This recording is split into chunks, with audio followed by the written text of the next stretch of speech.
আসসালামু আলাইকুম বন্ধুরা, সবাই কেমন আছেন? আশা করি আল্লাহর রহমতে সবাই ভালো আছেন। আজকে মেনু আমার রূপচাঁদা মাছ দিয়ে বরবটি কাটাবো। প্রথমে এই মাছটাকে আমি খুব ভালো করে কষিয়ে নিলাম।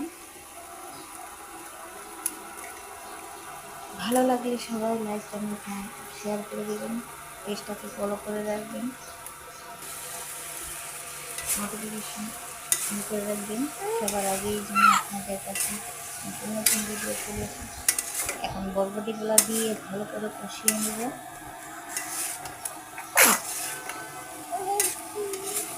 তো মশলার সাথে আমার পুরো বরবটি মাখানো হয়ে গেল, মশলার সাথে ভালো করে মিলিয়ে নিলাম। তারপর কি ঢেকে দিব, আবারও একটু কষিয়ে নিলাম।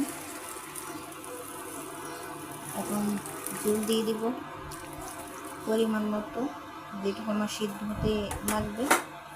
তারপর আমি এত শুকনো শুকনো করবো না, আমি হালকা জল জল ভিজে ভিজে রাখবো, মাখা মাখা রাখবো। একটু জল মাখা মাখা না হলে ভালো লাগে না। এখন মাছগুলো দিয়ে দিলাম। সবাই ভালো লাগলে লাইক শেয়ার